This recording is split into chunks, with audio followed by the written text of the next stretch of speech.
Hello everyone. गोदान बोसोर रंजालि बैसागुनि बयखौबो गोजोन हामलायनाय जासिहरबाय। दायो आं नोंथांमोननि सिगाङाव दोंसे गोदान बैसागु मेथाइ लानानै फैदों।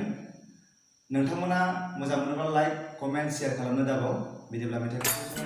बैसाग दान थिं थिं सानदुंजों समायफ्लेनाय नोंनि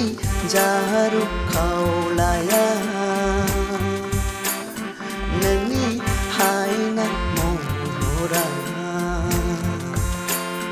बैसाग दाननि थिं थिं सानदुंजों जाहाबलांनाय नोंनि जारु खावलाया गोजा थांनो नोङो साथा हमनानै देलाय मालायनो रंजालि बैसागुआ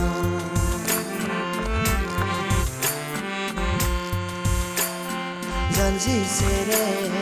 आदै मदद खानाय रुंबां सनाया जानजि सेरे आदै मदद खानाय रुंबां सनाया आगर गुबैनि दख'ना गाननायजों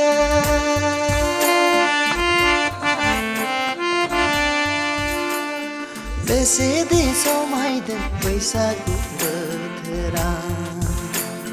नों बायदि रावखौबो नुवासै आं देग्लाय बैसागुआव नोंखौनो सायख'खाबाय दे मोसादे दे रंजा गोसो होसार होसार बैसागु बोथोरा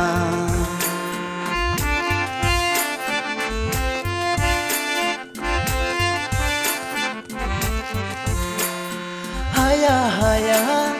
हानाय नङा सना हानाय नङा नोंखौ रावजोंबो रुजुनो हानाय नङा आजोलि सिखोला नों ओइ सना मोदान फबनाय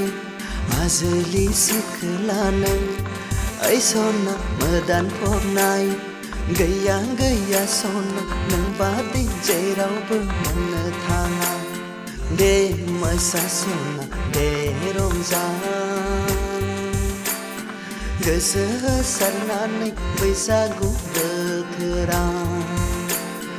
गोसो होसारनानै बैसागु बोथोरा बैसागु बोथोरा बैसागु बोथोरा